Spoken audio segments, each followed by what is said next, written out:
Welcome to another episode of the Eric Crocker Show. Of course, I am your host, former NFL and NFL defensive back. And today we are talking about the news, the bomb that got dropped on the 49ers fan base yesterday. Brock Purdy is cleared. We're going to talk about everything that goes into that. Also, Nick Bosa, he's holding out. I think this kind of got swept under the rug a little bit because of the Brock Purdy news, but we're going to talk about Nick Bosa as well. And one injury update I was very interested to hear about. Darrell Luter, rookie cornerback. What the hell happened and what is his timetable for coming back? Good morning, good morning, good morning. I appreciate everybody for tuning in. Make sure you hit that like button and subscribe to this video. Yeah. I did post on social media. Where's it at? Did my daughter hide it? My daughter hides stuff all the time. Oh, here we go. All right. I did post on social media.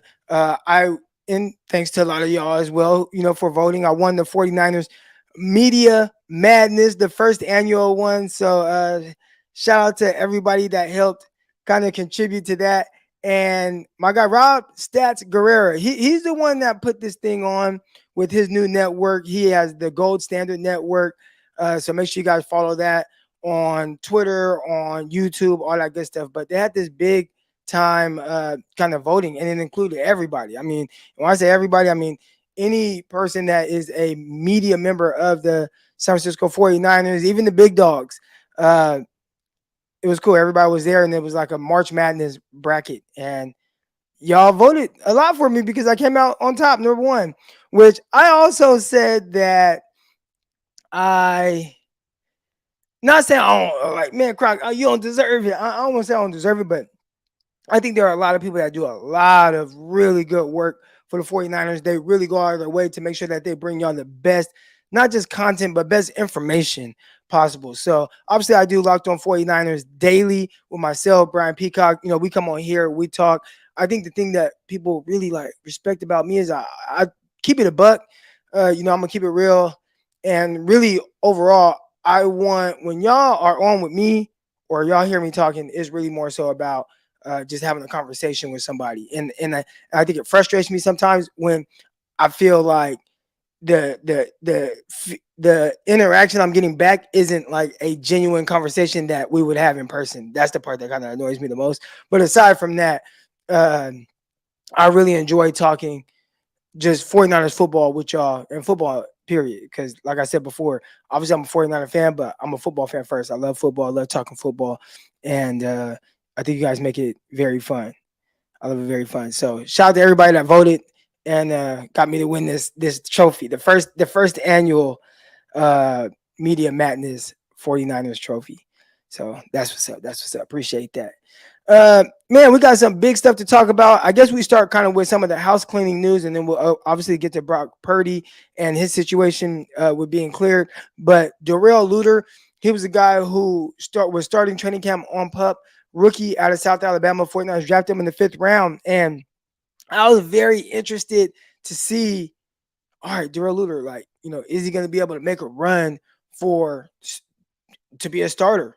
Is he going to challenge a guy like Dalmador Lenore? Well, when you start off on the PUP list and you are a rookie, that's extremely tough. You already don't get a ton of reps.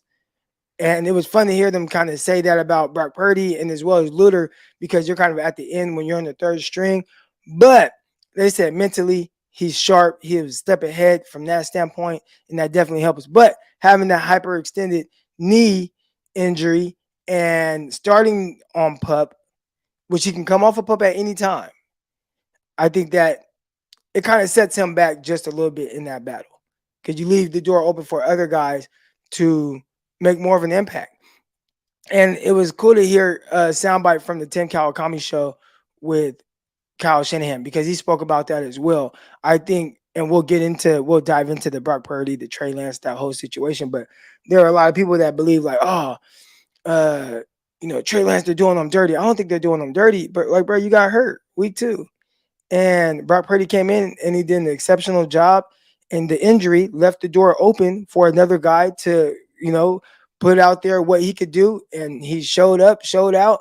And now it's like, all right, you got to try to figure out how to take the job from him. Well, it's the same for Darrell Luter, but it's the opposite. When you're hurt, now that door kind of closes for you to have the opportunity to take advantage of a situation where maybe you'd be on the field and you'd be showing out. So I'm curious to see outside of Luter who shows up. A guy like Ambry Thomas, where people have kind of forgotten about Ambry Thomas. Maybe the Luter injury really helps a guy like Ambry Thomas, or maybe even some of these other guys that might be lower on the depth chart. The 49ers did sign Mitchell, cornerback, veteran out of Sacramento, California.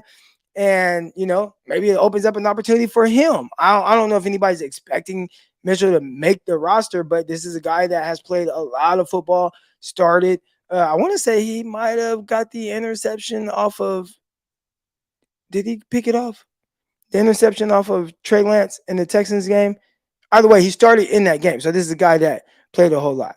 Samuel Womack, right? That the injury opens the door for him. So the injury to Darrell Luter, I think, is tough for him, but opens the door for other guys to just get more reps and potentially make plays, the plays that Luter can't make when he's not playing. So that is tough. All right.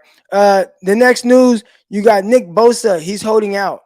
And the Nick Bosa holding out, I don't think it's like big news amongst the fans or the media. Like you see it and it's like, oh, Nick Bosa holding out. And it's like, there's no way that Nick Bosa isn't on the field week 1. And I really don't think there's no way that he ain't on the field soon.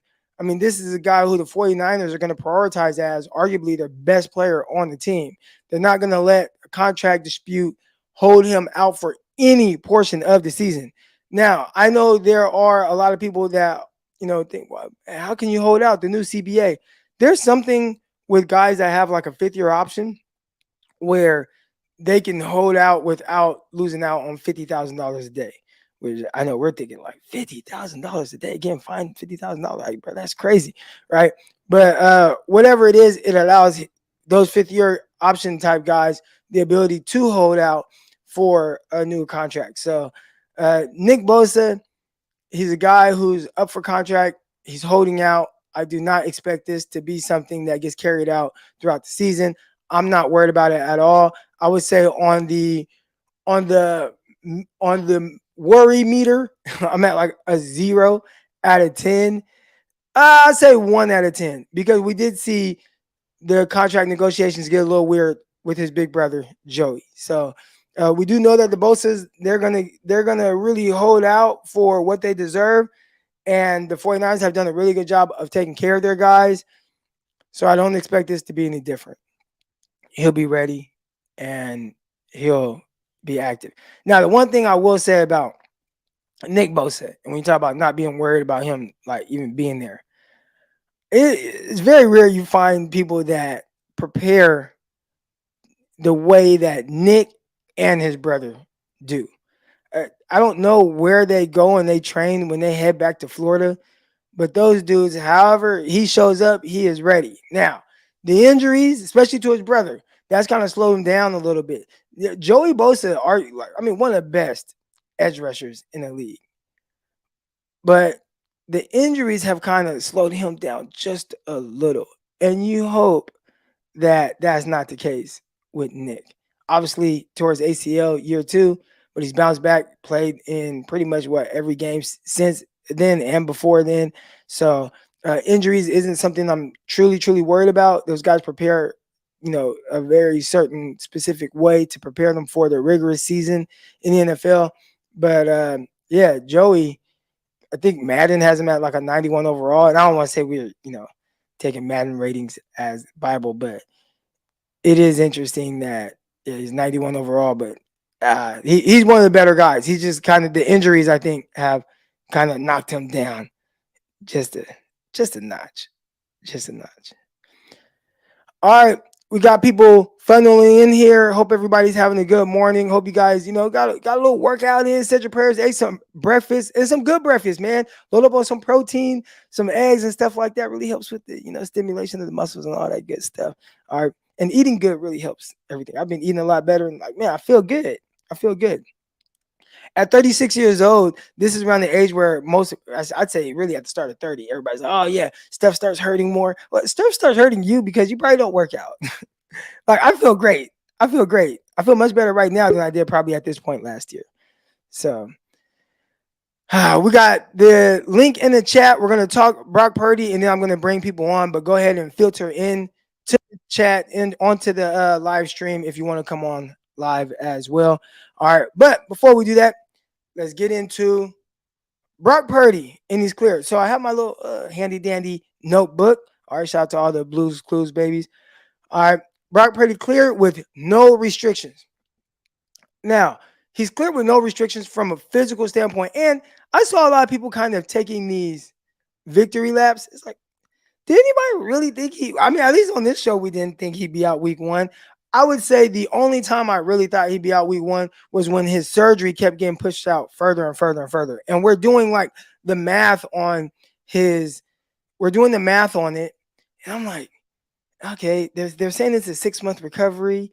And it's like, is he going to return like 6 months? That kind of puts him right at week one. And I'm like, that's pretty tough, right? Like okay, you're clear week one, and then you got to go and play a football game. So I thought that might be weird. But as the news kept coming out, and you kept seeing kind of the progression of it and more information. Again, I said my name is Eric Crocker, not Dr. Crocker. All right, but more information kept coming out about his recovery and how it's going. I'm like, oh, no doubt this guy's going to be out there week one.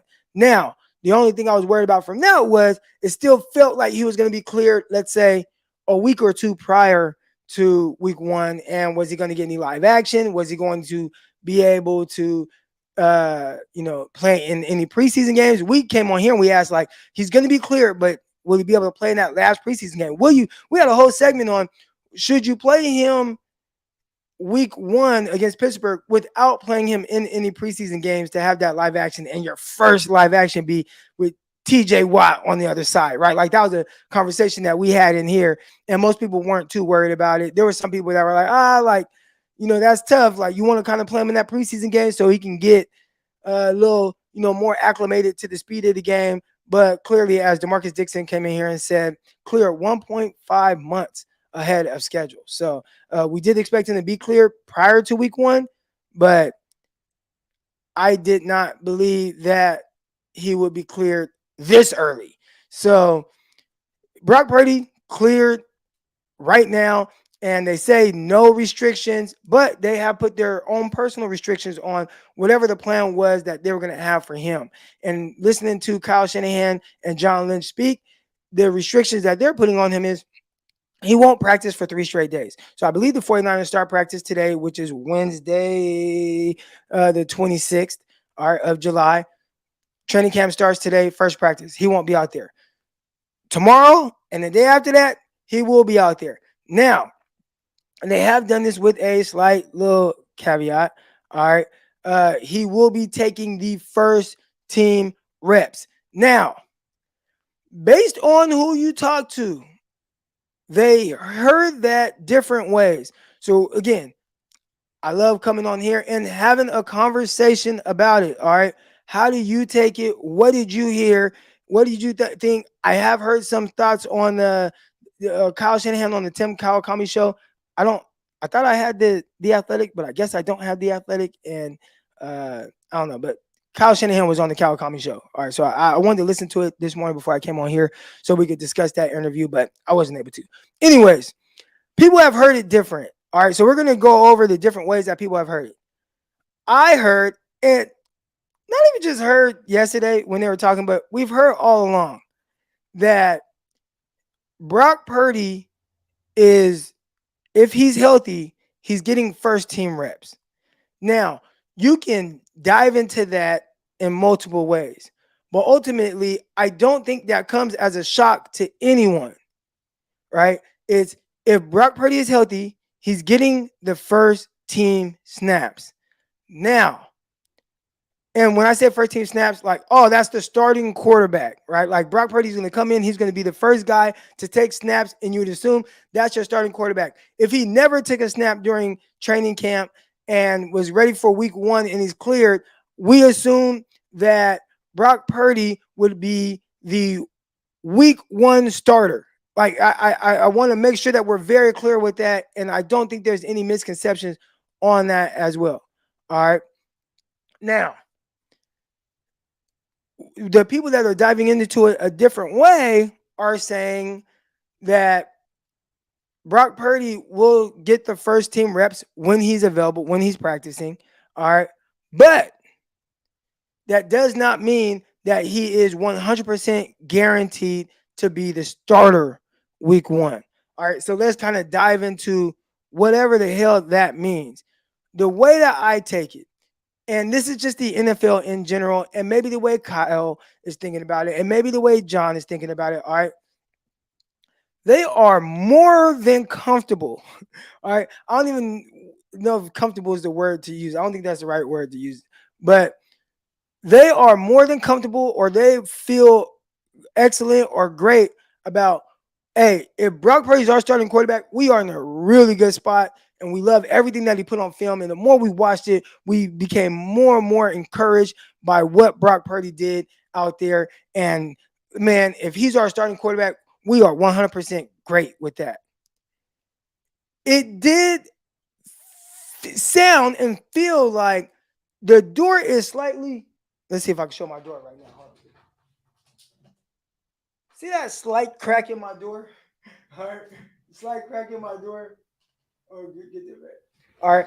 The door is slightly cracked just in case a miracle happens and they're blown away by another guy, whether it's Sam Darnold or Trey Lance. But it doesn't feel like they think that's likely. All right. It doesn't feel like they think that's likely. So what I heard was whatever they've seen from him in games, and we talked about this, it would be extremely difficult to beat out in training camp what Brock Purdy did in actual games, in actual games that mattered, in actual in the playoffs and wins, and every game that he finished, they won. All right. In every game that Brock Purdy finished, whether it's the Dolphins game when he came in after Jimmy got hurt, or whether it was any game leading up to the Eagles game, which he did not finish the Eagles game, any game that he finished, they won. And what he did within that, Kyle Shanahan was extremely encouraged by how he went about it, how he was able to execute the different things that he was able to do. And he's like, let's go. I can rock with this. So they are very, very, very good with that. But as I just showed my door, they left the door slightly cracked for a miracle to happen. What would a miracle be? Man, I would say that the biggest miracle would be not even so much that Trey Lance lights it up, but it would have to be Trey Lance lights it up and Brock Purdy is terrible. Like, to me, that would have to be or Sam Darnold lights it up and Trey and Brock are terrible. For someone other than Brock Purdy to be the week one starter, those are the things that I feel like would have to happen. Again, Trey Lance would have to light it up and Brock Purdy be terrible, or Sam Darnold would have to light it up and Trey and Brock are terrible. In my opinion, that is the only way we see a quarterback not named Brock Purdy the starter week one. So he's getting the reps when he is out there. He's getting the first team reps.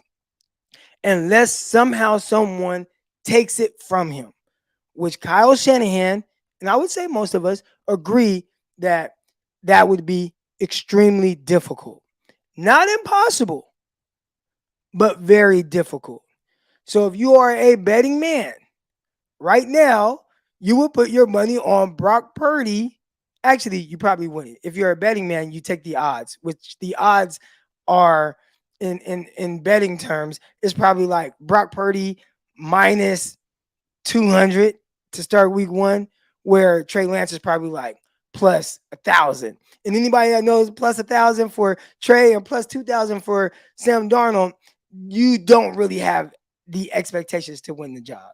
All right. So the smart money, if you were to put $100 on it, you're better off putting $100 on on Trey or Sam Darnold, because the return on the investment is much more, as opposed to putting 100 on Brock, which I think your return would be like $50. All right. So if you are a betting man, put it on Sam Darnold and Trey Lance just because, unless you just like, hey, I just want to guarantee $50. All right. But again, I want to make it very clear. Listening to him, how it came off to me, and some of the sound bites I heard from the Tim Kawakami uh, interview. Brock Purdy is QB1. He's taking the first team snaps when he's there, and they feel more than comfortable with him being the starter. For him to not be the week one starter, in my opinion, he would just have to be terrible in camp and Trey Lance light it up or Sam Darnold light it up. And I don't expect Brock Purdy to be terrible in camp. So, in my opinion, that would be the only way we don't see Brock Purdy starting week one. All right. So, y'all let me know. And I see some of the chat. I did have some questions here, and I'm bringing some people on to talk. We got TC. My cat's name is TC. Well, his name is actually T'Challa. I named him after Black Panther because he's an all black cat, but we call him TC. Anyways, TC says they are rushing, dude. I don't think they're rushing because he's not cleared by the 49. Like, he's cleared by the doctors. Like, this isn't Kyle Shanahan and John Lynch being like, hey, we want Brock Purdy cleared and we want him cleared right now so he can go practice. Like, nah. Like, he's clear. He's medically cleared. He probably got a second opinion. They're saying he's cleared. He's been throwing. He's been ramping up. We had a whole talk about this, and some people are like, "What do you mean he's 100% healthy?" Blah blah blah. And I'm like, "Look, the surgery is 100% healed. That was healed 3 months ago. Like the surgery is 3 months be healed. Everything from there was him ramping up to just be able to throw and be able to go full go. All right, so." Rushing him back would have been like maybe 2 months ago or something. Where it's like, well, he just got cleared to be able to throw a football, at the 3 month mark. And then, we're going to rush him back. And now he has to throw a ball full speed. Like, no, that would be rushing him. I think right now, in the way they've been ramping it up, there are probably zero limitations with how he can throw a ball, the depth of it. And they've seen him out there. They've tested it. They've seen him out on the field. You hear John Lynch talk about looking out his window and, who's that peeping in my window? Looking out there and watching him throw. All right. So I think from that standpoint, I don't think they're rushing it. I think this was just, hey, man, he's cleared. He's ahead of time. He's able to throw. There looks like no restrictions. And I bet they gave it time to where it's like, hey, he's throwing. Is there any soreness in the elbow? Hey, there's no soreness. All right, let's ramp it up even more. All right, let's improve the distance that you're throwing. Okay, he's there. Hey, everything checks out. He's throwing. There's no soreness. He's good to go. And even within that, the 49ers are like, hey, we're still going to take our precautions on the plan that we have with him, and we're not going to have him throw every day. You're going to start off. You're not throwing day one, and then you're throwing day 2, day 3, and then you're not throwing that first day. Then and they're going to continue doing that. And I think that's a really good plan to how they should do it. We got E Nice. She says, I have a question for you, Croc. 49ers usually start off slow. If trail and starts the first, if it starts off slow, if it starts the first 4 games and we go slow, he will be on the bench. Ocean. All right, hold on. Let me try to break this down real quick. If Trey and starts, and if trial and starts the first 4 games, if somebody starts the first 4 games and starts slow, will they be on the bench? I'm assuming that's what you're saying. All right, we're just gonna say that right there. All right. The 49ers offense typically does start slow. And it does look weird. And that's going to be tough for anybody, right? So even if you are Brock Purdy and week 1 you go into Pittsburgh, I said I was live on Bleach Report, right? I was live on Bleach Report, and shout out to Bleach Report. They hit me today. They got me lined up for like 5 days, 5 days of videos over the month of August. All right, but I was live on Bleach Report, and I had to do like this record prediction, and I was like, I think the 49ers lose week 1. People are like, lose week 1. Their best chance to win, like, okay, if Kenny Pickett just goes out there and sucks, then I get it. But 49ers typically do start a little bit slower offensively. And I think that might have something to do with the offense, the complexity of it, getting in a groove, and kind of everybody kind of coming together, knowing what they're doing. Then all of a sudden, okay, boom, they hit their stride. And it feels like every year, and I know the first year they were winning, a lot, but that was the defense was just playing out of their mind 2019. But it feels like everything starts to come together with, especially offensively in the middle of the season. So there's a scenario where they go to Pittsburgh and TJ Watt just wrecks McKivitz and just destroys them and makes it really tough for the 49ers offense to have any sustainability. You know, there's a chance that, man, 49ers, it's tough for them to get going running the ball week one. You're on the road. They got the terrible towels. They got the terrible towels going, and you start off slow and you lose. After that, you play, I think, the Rams week two. I think we look at the Rams as a pushover. I don't look at the Rams as a pushover. I look at the Rams as much healthier than they were last year. I know the 49ers typically have their number in the regular season. I have the 49ers winning that game, but it could be tough. Like, I could see how over the first quarter of the season, it looks a little weird. And you lose some games. All right. I don't know if that's enough to bench somebody, but I think that the conversations will start happening. All right, the conversations will start happening. And yeah, I am going to Pittsburgh. I am going to Pittsburgh. Yes, sir. Yes, sir. All right. One other thing I want to touch on before I get to the callers. Shout out to everybody that's backstage right now. Again, if you like this show, go ahead and subscribe to this video. All right. Shout out to my daughter. I really love that she did that. Anyways, the last thing I did want to talk about was the QB2 reps. So the way I took it was, let's say today Trey Lance gets the first reps because it's the day that Brock Purdy's not playing, so somebody has to get first team reps. Maybe today it's Trey Lance. Trey Lance gets the first crack at it. Sam Darnold gets the 2 reps, and then the other guy, can't think of his name right now. Allen. All right. Allen gets the third string reps. And then tomorrow, Brock Purdy will get first team reps, and Trey and Sam will get some split of the 2/3, and then Allen might not give much reps. And that'll probably be the same thing the following day, but they might flip-flop who gets the first, second team reps between Sam Darnold and Brock Purdy. And then that next practice that Brock Purdy's not in, I believe that Sam Darnold will get the first team snaps and Trey gets the second. And they kind of flip-flop that until it plays itself out. That's how I kind of heard them, and that's how I kind of expect them to do it, to where it kind of evens out with Trey and Sam kind of having equal opportunity with each group. All right. So I definitely want to touch on that because I know there are some people that are, wondering like how's that whole thing going to work out. I see Billy Garza here, and he says Trey and Sam are going to be fighting over the clipboard on the sidelines. Billy, I don't know how many professional athletes you've been around, but and maybe that's what their reality is. But in their heads right now, I would assume that both of these guys want to start. Like, these guys are going to be putting forth their best effort to potentially start. Now, again, we talked about the odds, and they're not in their favor in the sense of being a week one starter. But professional athletes, you can't tell them that. So I think as fans, we definitely, think that way. And Billy says it's a joke, all right. But as fans, and just this is not just for you, Billy, it's for everybody. But as fans, I think we look that way as just this is what it is. But those professional athletes, man, when they step on that field, they are stepping on the field. Some of them know more of what the reality of it is. I would say Brock Purdy is not Aaron Rodgers. Brock Purdy is not Josh Allen. Brock Purdy is not Sam Darnold. Sam Darnold. The quarterback, Joe Burrow. He's not Mahomes, where you 1000% like there's no chance of anybody else. Like, there is a chance. Like, Brock, you have to go out and whatever you did last year to end the season, you have to still be that guy while everybody else still be the same person that they were, which technically wasn't a great quarterback.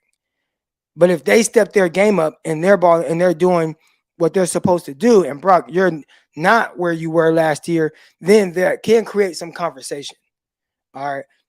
Again, how likely is it? I don't know. But as far as competing over holding a clipboard, I would say that might be the reality, but it's hard to tell them that they're going to be really, really, really competing.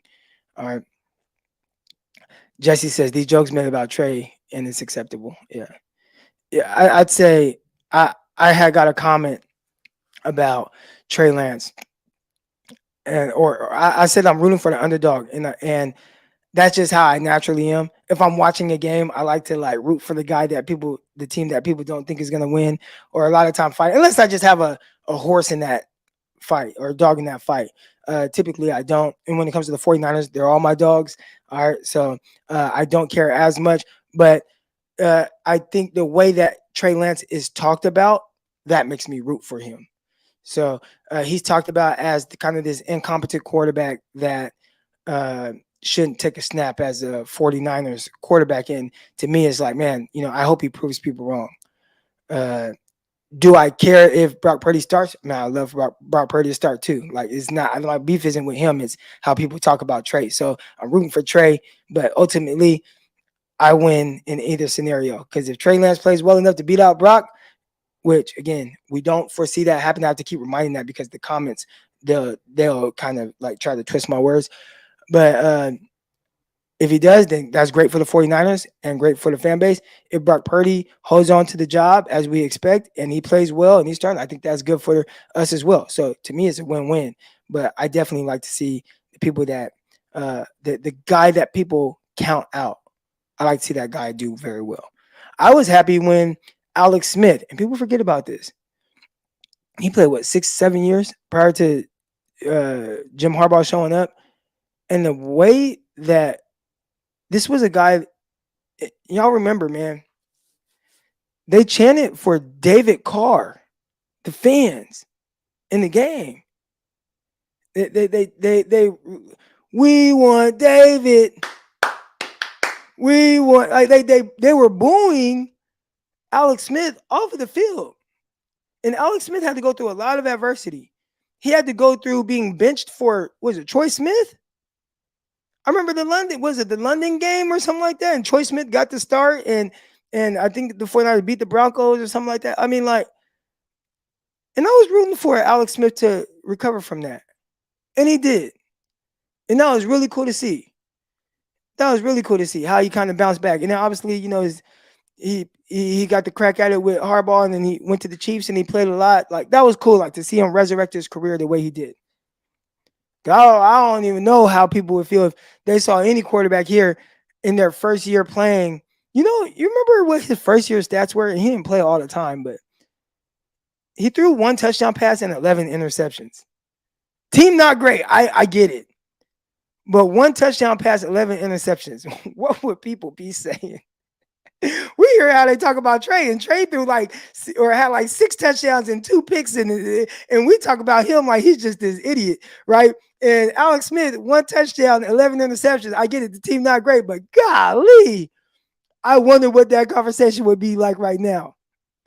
Here we go, coming on first. We got my guy, Niner Gang Podcast. What's good? Uh-oh, he's not ready. All right, you got. Hey, just come back to me, Croc.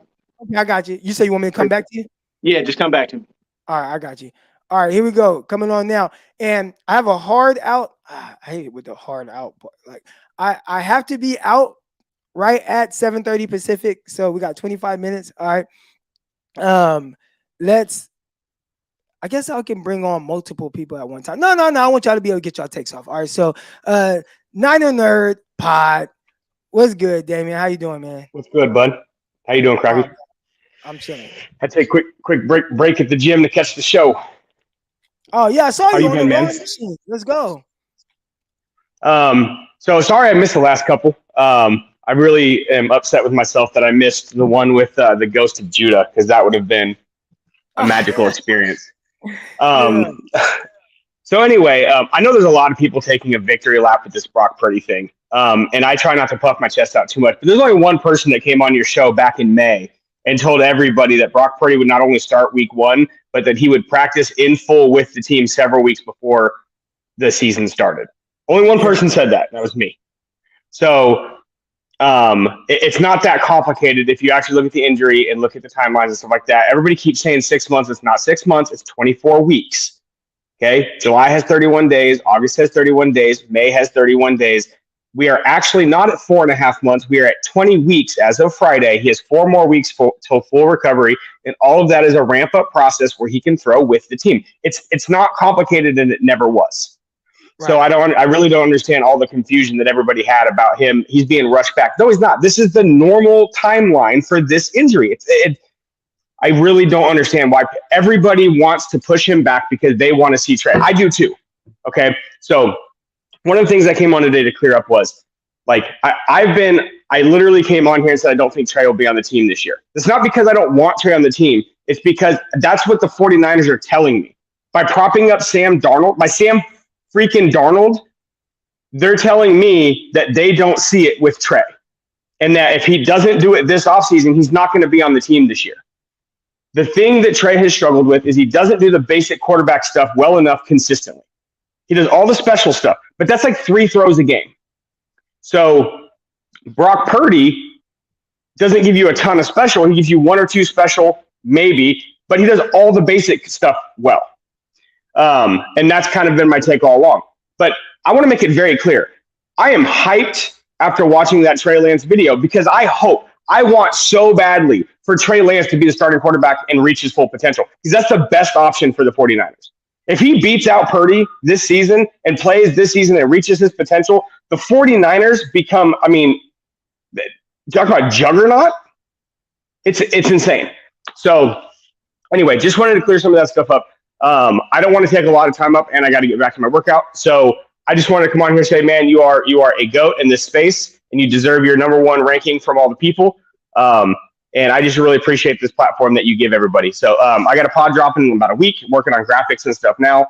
But I just want to come on and say hi. I don't want to miss another episode. And I did have to take a little bit of a victory lap because nobody was on it like I was. Nobody. All right, I appreciate that. And let us know whenever you drop that pod, and we'll drop the link in the chat and all that good stuff. Will do. I really appreciate that, Croc. All right, you have a good one. All right, here we go. Coming on next. Where's Chris? Chris was in here waiting, and then Chris dipped out. So I don't know if Chris got a phone call or if he fell back asleep, because I know he wakes up, then he falls back asleep and stuff. But where's Chris at? All right, here we go. Coming on now, we got Gammon. Gammon, good morning. How you doing? Doing well, Croc.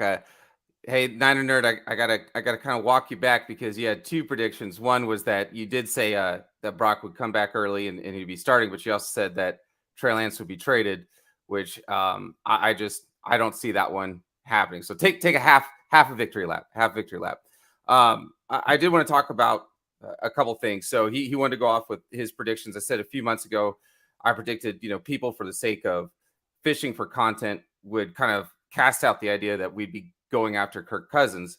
And I was telling people a couple months ago not to take the bait. I called it twerk for Kirk, right? But there's not enough money on this roster for 2 quarterback salaries, right? Because we're talking about, we're expecting Bosa to make somewhere in the neighborhood of 35 million. And you look at Kirk Cousins, he has every single contract that he's has had it so much built-in guaranteed money. So it's just not going to financially work, especially when we're already talking about we're going to have to lose some players just from the fact of where we're sitting at against the cap next season. So don't take the bait on that one.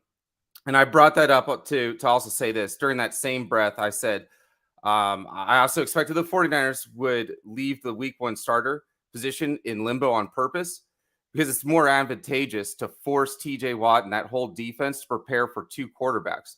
There's no need to go out and just absolutely declare. We already know who their quarterback is and who we need to prepare for. But, if we can make them and stress them out a little bit more, it absolutely works.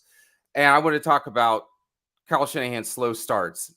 Kyle Shanahan, and I don't know if you remember this, Croc, but I remember Medic Mike and I were both on your show last year.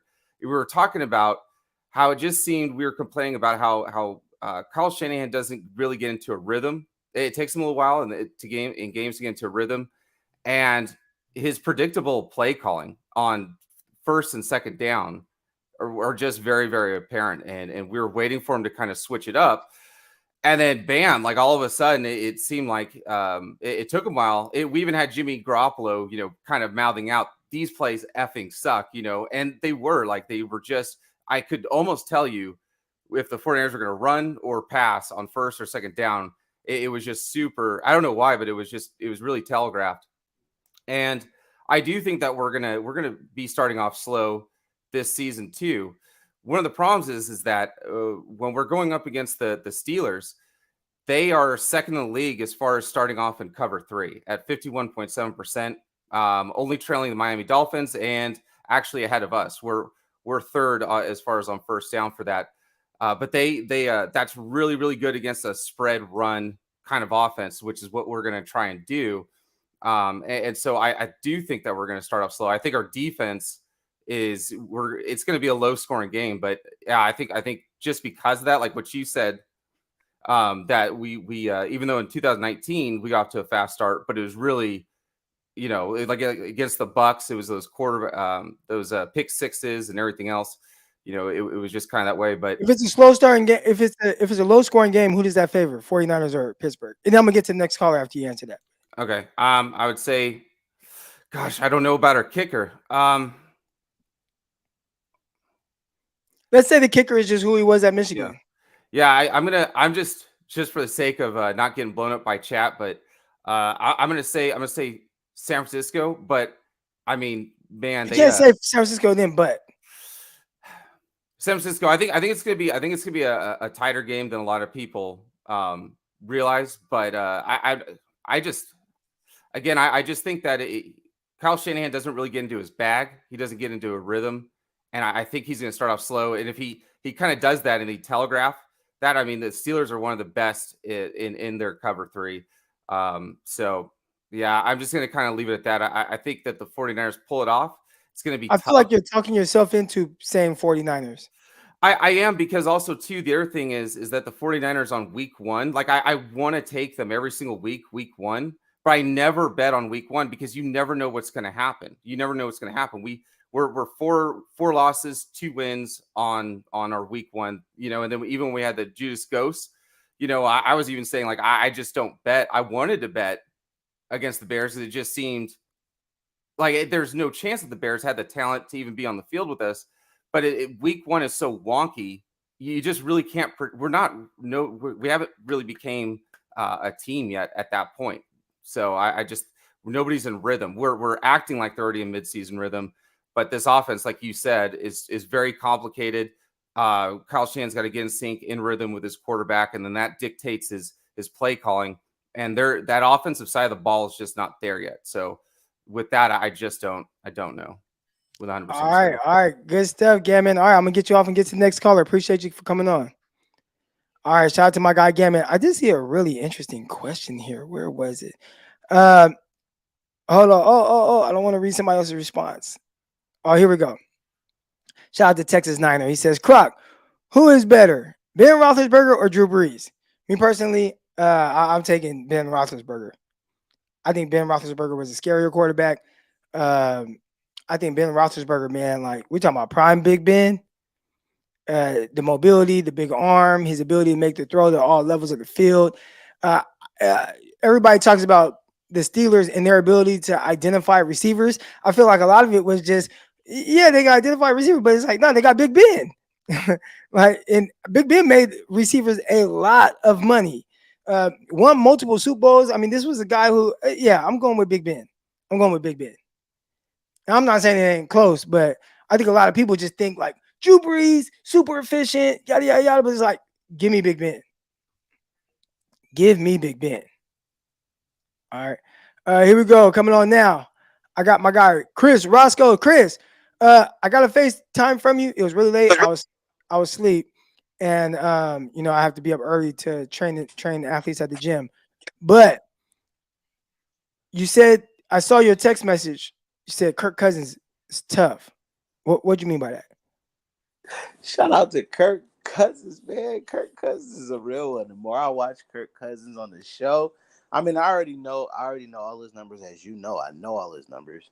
And all his numbers tell me everything I need to know. But then the more I watch him, I mean, this guy was one of the most hit quarterbacks last year and still was able to put I think 4,500 yards passing, 29 touchdowns, probably led the league in the most fourth quarter comebacks.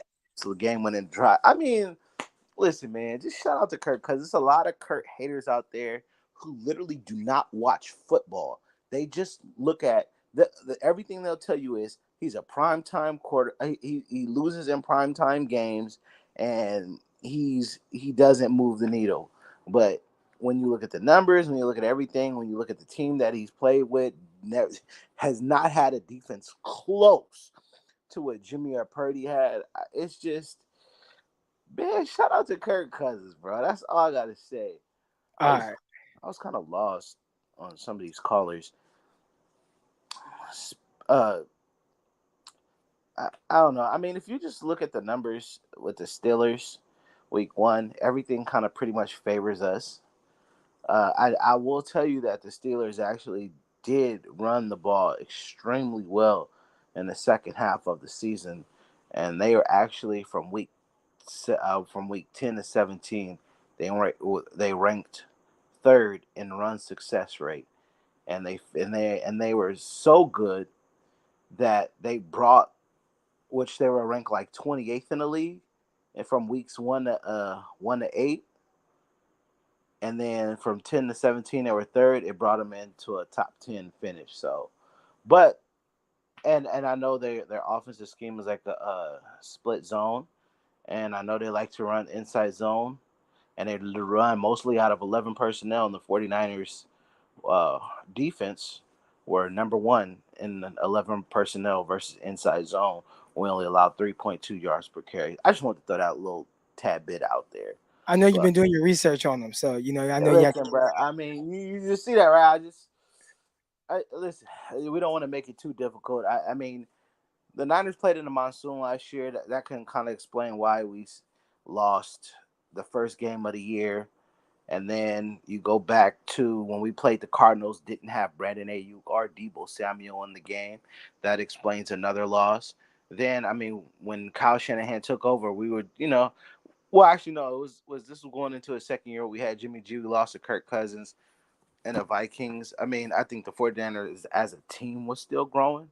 So that's the third loss, and I don't remember another. 2019 they beat Tampa Bay.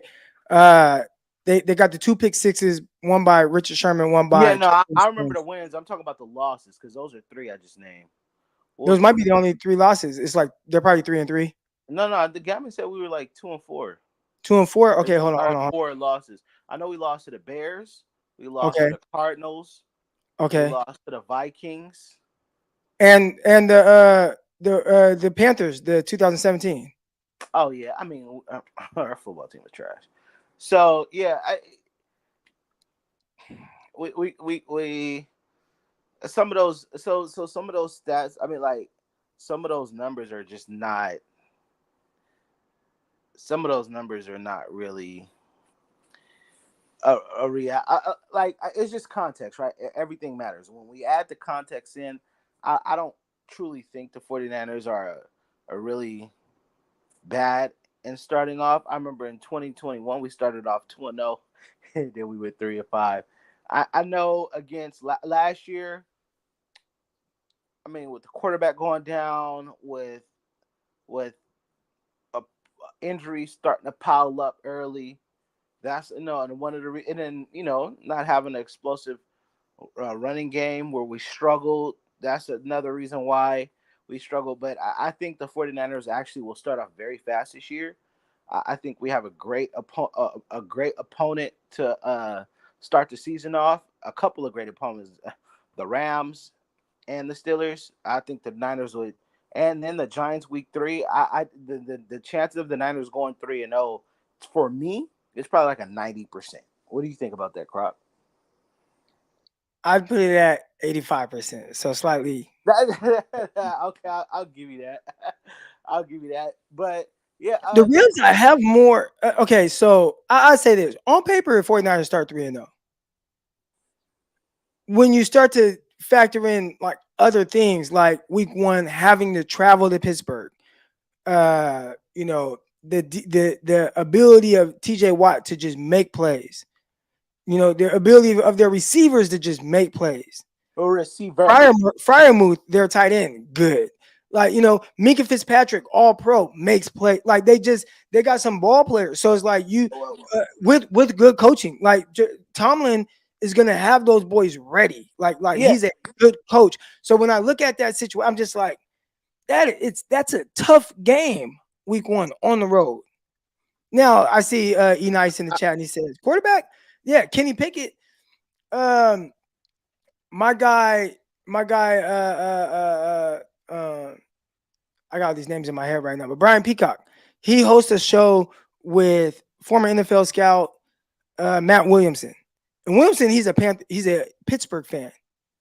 And Williamson swears, and I don't know why, but to this day, he would take Pickett over Purdy. And he says, if you put Pickett in the 49ers offense in that situation with that defense and those weapons, you see a better quarterback than Brock Purdy. I don't know that to be the case, and there's no way to say that. But if Pickett, and I'm not saying that, y'all, so y'all don't come at me in this motherfucking chat. All right. But if Pickett is who Williamson thinks he is, and Steelers, if they address the offensive line even a little bit, and Najee Harris is more consistent or picks up more where he left off last year, then that's going to be a really tough game. It's going to be a really tough game. Crap. I wasn't even trying to start on that. I wasn't even supposed to be talking about that. I was going to talk about. Okay, no. Let's not get into that today. Cause we're gonna have a whole 2 weeks to talk about that damn game a few weeks from now. So we'll get to that. Because you said receivers, and so they got one receiver, but we're not. We'll save. Oh, one receiver. Who's that one receiver? Pickens. So what is Deontay Johnson? A can't catch receiver who's mid. He ain't dropped no passes last year. He's mid, bro, and he did drop passes last year. No, he did. He dropped like 2. Like he did have a lot of drops prior to that. He only dropped a couple passes last year. But is he mid? Do you think he's mid? He's mid, bro. Deontay Johnson is mid, bro. When you say mid, what do you mean? Hey, he don't move the needle for me, bro. He does not move the needle. He's not going to tear up the That's the person that I don't think is going to tear up the 49ers. I do not like Deontay Johnson. I think people think he's something, but he's not what he is. He had it down. I'm looking at his numbers right now. Didn't have 1,000 yards last year, but 86 catches, 882 yards, 0 touchdowns. That was a down year for him. That's nice. Right. Prior to that, 2021, 107 catches, over 1,100 yards, 8 touchdowns. 2020, 88 catches, 923 yards, 7 touchdowns. Like Deontay Johnson, he didn't even score a touchdown last year, bro. I was about to say he didn't last year. He scored 15 over the previous 2. Like Deontay Johnson is cool. What have you done for me lately, Croc? And Croc, 100. Listen, bro, he don't move the needle, my dude. I'm sorry. All right, okay. Well, I'm saying this: if Pickens is who people think Pickens is, and you have Deontay Johnson, and you have Freiermuth at tight end, like those are legit weapons. 5, bruh, and in his 4 years in the league, he's got 10 fumbles. Jesus. Hopefully he fumbles against the Niners. All right, I gotta get you off and get to the next caller. All right, Croc. All right. All right, here we go. Up next, we got Case 49. Case, good morning. How you doing, bro? Doing good, Croc. How you doing, man? Oh, man, I'm feeling good. How you feel about everything that went down yesterday? Brock Purdy cleared, and he's for sure ready to go week 1. Does that give you more or less confidence? Well, I don't want to say more or less confidence, but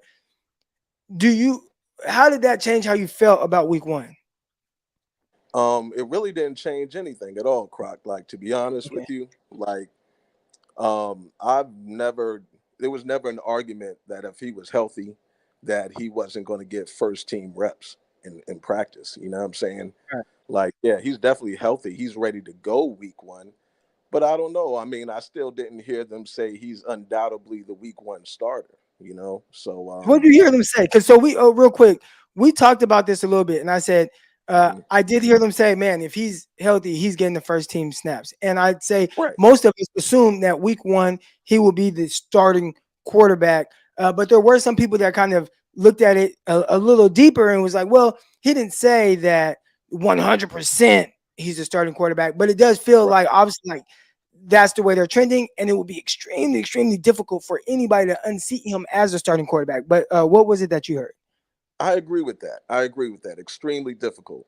But yo, that whole press conference yesterday was really crazy, Croc. Like the way John Lynch, like every time somebody asked about Purdy, like John Lynch was like trying to talk, like wouldn't let Kyle Shanahan answer the question. Like John Lynch really showed who he really is. Like, he was probably the leak the whole time. Like John Lynch, man, like wow. That was the most shocking thing to me, how gung I gotta ho rewatch it. I didn't even catch was that. about Purdy.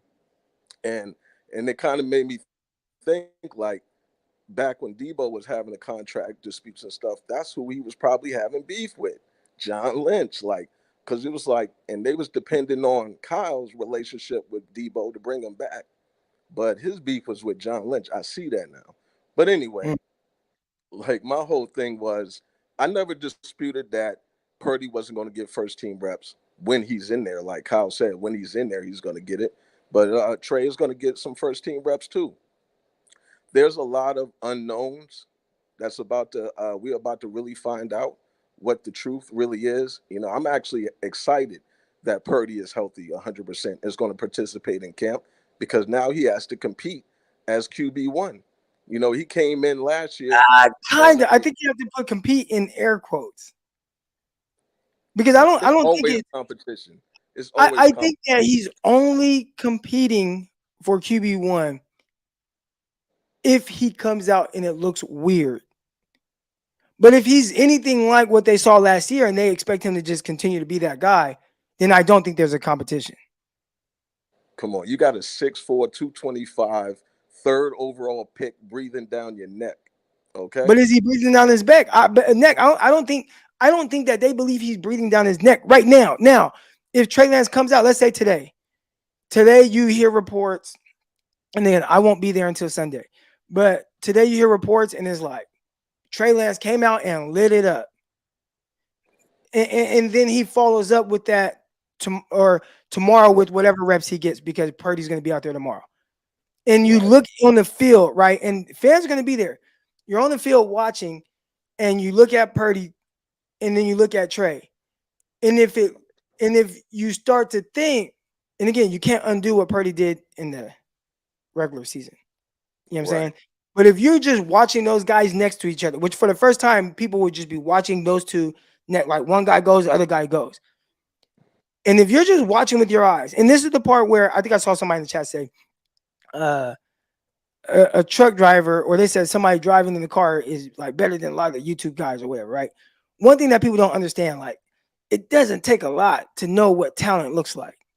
So me, you, anybody else, like you could see and you kind of, for the most part, know what you're looking at. You might not know why something happens, but you know if this was good or if this was bad, right? Like most people. So if anybody that's there and they're watching from the stands and they're looking and they see these two guys next to each other, and I'm not saying I foresee this happening, but if you just happen to look and Brock Purdy, it looks weird, and Trey Lance, you see him lighting it up, everybody will be able to see that. That's the only way that I believe this truly starts to become a competition.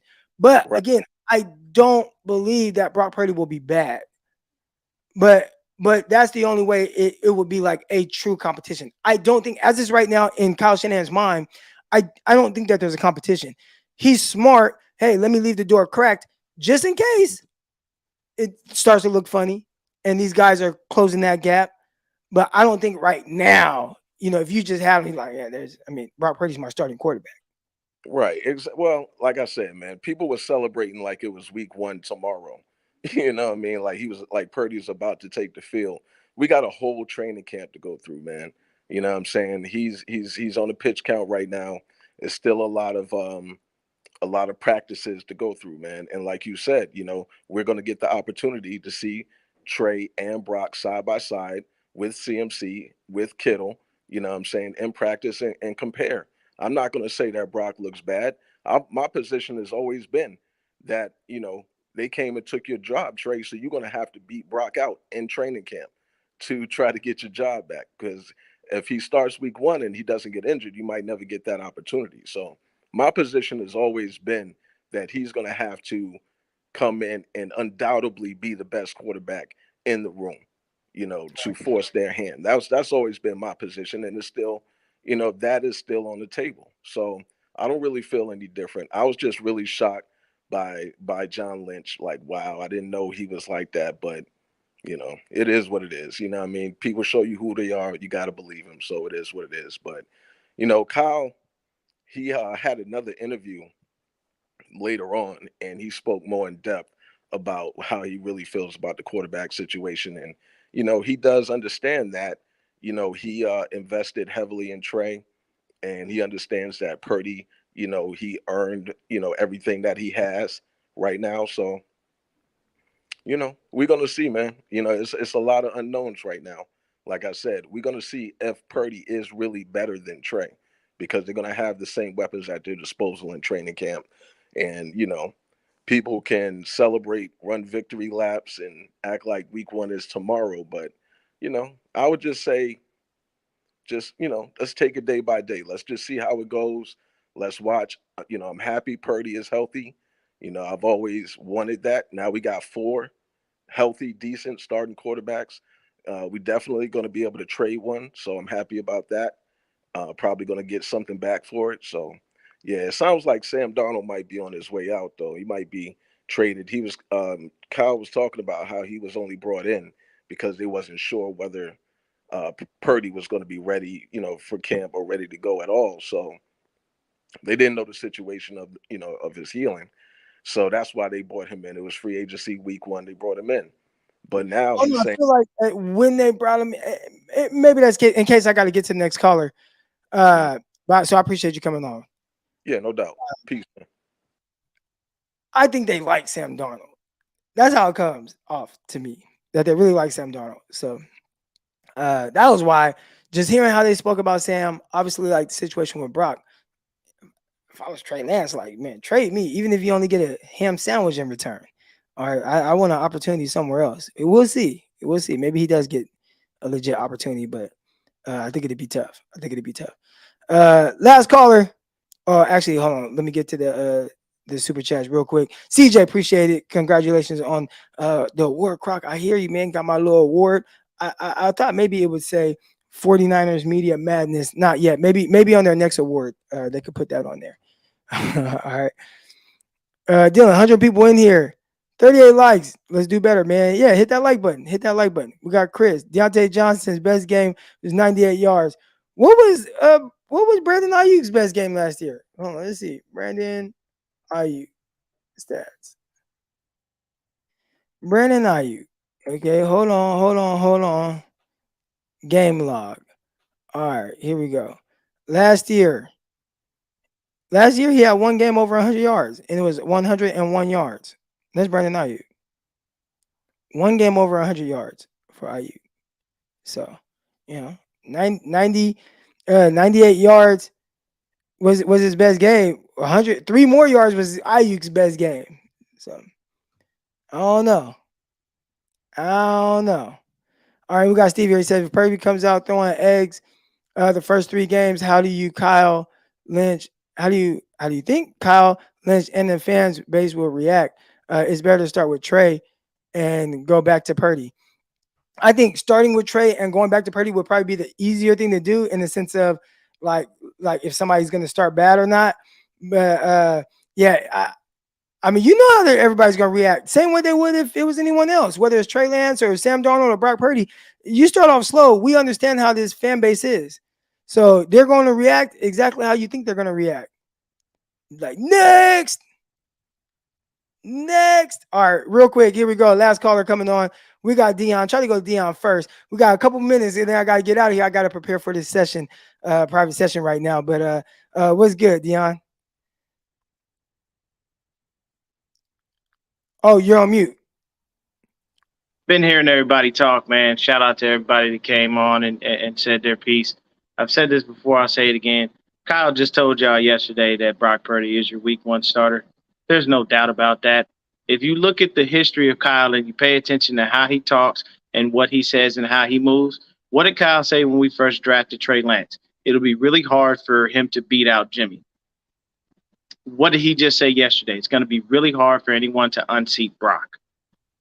That's it. At the end of the day, as much as we would love for Trey Lance to get a chance, he's not going to get one. There is no open competition. It's disrespectful. To be honest with you, you wasted all those picks on a guy you're not even going to take a chance on. Now, mind you, yes, Brock Purdy lit it up what he was supposed to do. I get it. But what kills me is the fact that you actually wasted those picks. And to be honest with you, when I think about it in hindsight, you didn't waste them because we suck in the first round. Our first round picks just never pan out. So you wasted our picks. You have no faith in Trey Lance. And Brock Purdy is going to be the guy. He literally told you that. He said Brock is taking the first team reps immediately. He didn't even have he wasn't even polite enough to say Trey Lance will be the guy, taking the first team snaps, and we'll see what we got for Sam, and we'll see what we got for Brandon Allen. No, Trey Lance will split those first team reps with Sam Darnold. Split. I'm sorry, if I'm Trey Lance, I think when he said split, I think he just meant throughout camp it would even out. But that's what I'm saying. Why am I evening out anything with this the new guy? He don't know nothing. He barely know the playbook. You traded all that draft capital to go get me, and you're going to disrespect me by making me split reps with the new guy? You're going to disrespect me by not even giving me a chance to get on the field? He has a chance, and he just has to compete. He don't have no chance. He has no chance, Brock. None. I guarantee you Brock Purdy is a week 1 starter. He has no chance. Kyle don't want him out there. He never wanted Trey Lance. I don't believe that. What do you want him to do? And I put this on Twitter. Like, look, at the end of the day, Trey Lance, you broke your ankle week 2. That was never the plan. The plan was for Trey Lance to start all year long. That's Kyle's fault, though. That's not Trey Lance's fault. Listen, he broke his ankle week 2. Brock Purdy came in and did not lose a game that he finished. So it's like, I get what you're saying. That would be extremely difficult to just be like, well, yeah, this guy didn't lose a game that he finished over 7-8 games, damn near 2 months. But we're just going to, go back. Like, no, he saw a lot of what he wanted. He saw a lot of what the 49ers need at the quarterback position. And I like the way he's going about it. He's not saying, hey, Brock Purdy is undoubtedly our starting quarterback, but I feel confident enough of what I saw to where if he's our starting quarterback, I'm good with that. And I'll leave the door cracked for some of these other guys. I'll leave the door cracked for Trey. I'll leave the door cracked for Sam. But ultimately, I am more than comfortable and confident with what I saw from Brock Purdy. And I really like it that if this is my starting quarterback, I'm good. And I think that that situation is only that way because Trey Lance broke his ankle. You don't break your ankle, you get that whole year to play and improve and go through ups and downs and become that guy. And then boom, you end up being probably what we assume, like a better quarterback and good. And then we're looking at it like, oh man, can't wait for him to take even that next step. But he got hurt. It opened up a window of opportunity for somebody else, and that guy took advantage of it. So I can't put that on Kyle. I can't put it on Kyle. I can't put that on John Lynch. All I can put, and I don't want to put it on Trey. I put it on Brock Purdy for doing what he's supposed to do, which is take advantage of the opportunity to the best of his ability in the highest level. And yeah, I think he deserves to be that guy this year, to at least start. And now look, if you go out there and then you suck, then okay. But I don't foresee that happening. And I think that they're going about it the way you kind of have to go about it. I can understand their decision. Don't get me wrong. All I am stating is the fact that the truth of it is, you look at this dude, Kyle ran Trey and ran more than he ever did when Jimmy and Brock were in. Those are numbers. Those are facts. That's not to be disputed. So why in the hell would you? Hold on. That's an added. He ran heavy. If you look at the time that Trey was in there, Croc, you know I'm telling you the truth. He ran more and he had more quarterback design runs with Trey Lance. First of all, why are you running your quarterback?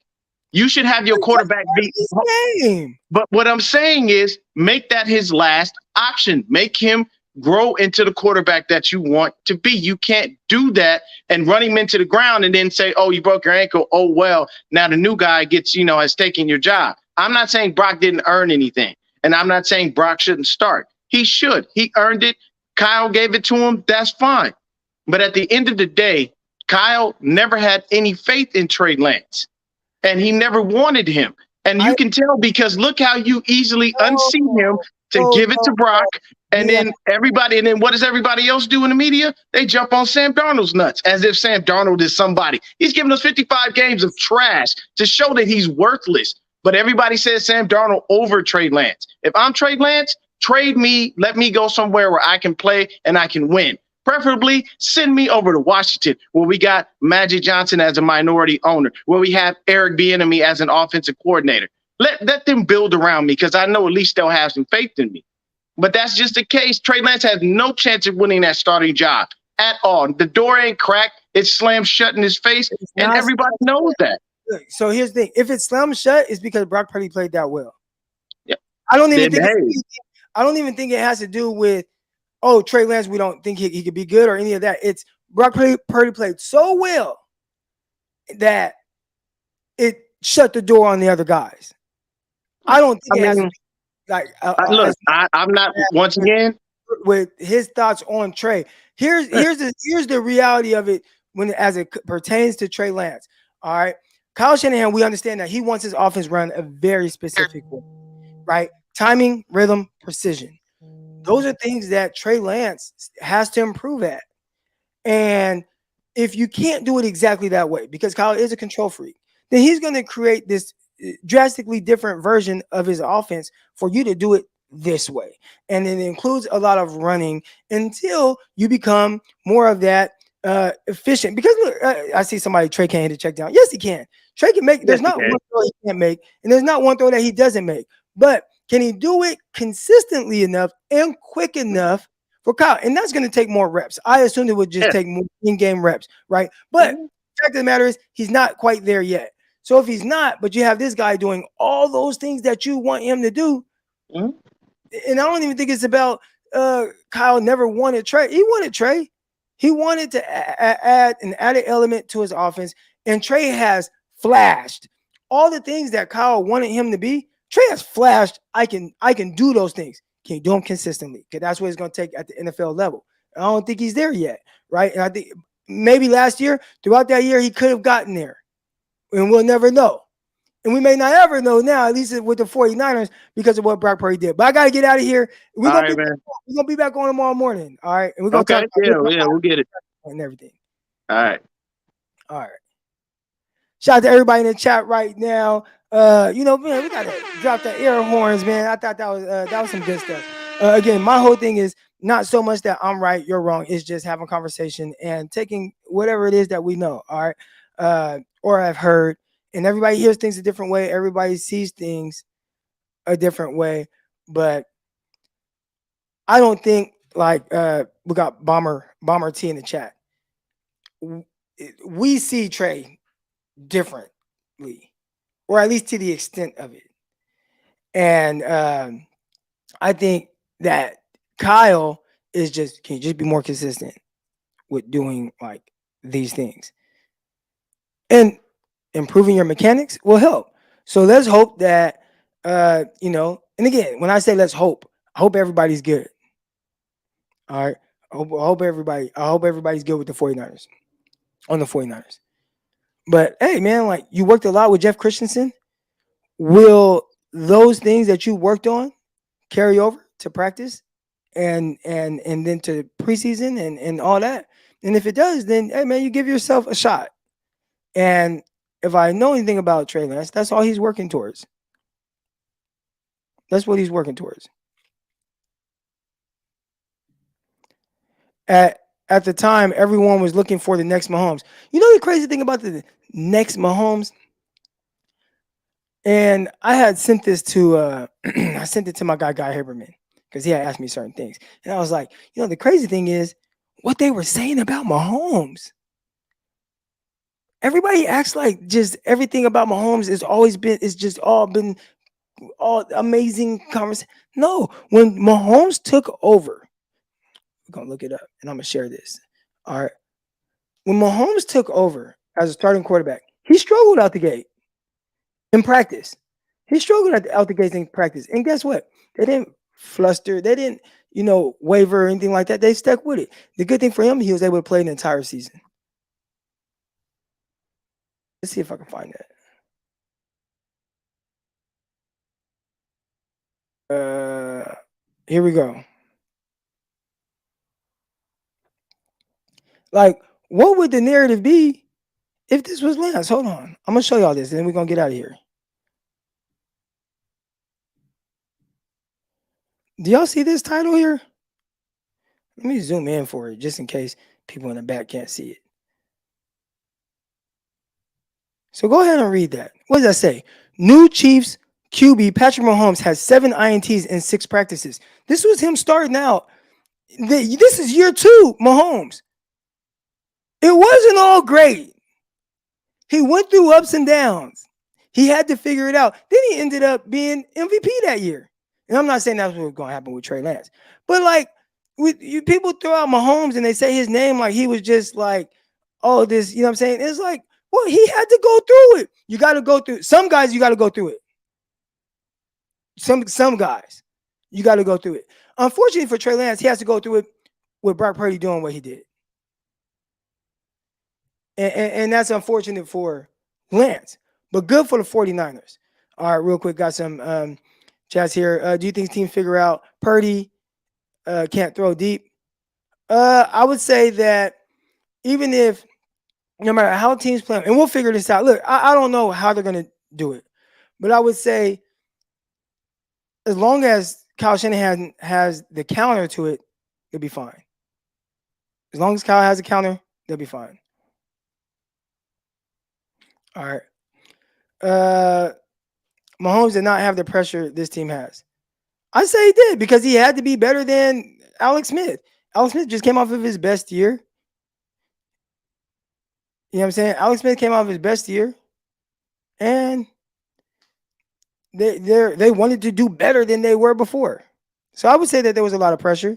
We just feel it more because 49ers. This is stuff that kills me. He has more games than Lance. I'm talking about his first year. He had started one game. At that point that I just posted this, Mahomes has started one game in the NFL. So he can stay more games in college. This shit don't matter. What do you have in the NFL? He started one game, the last game of the season, with no pressure because it didn't matter.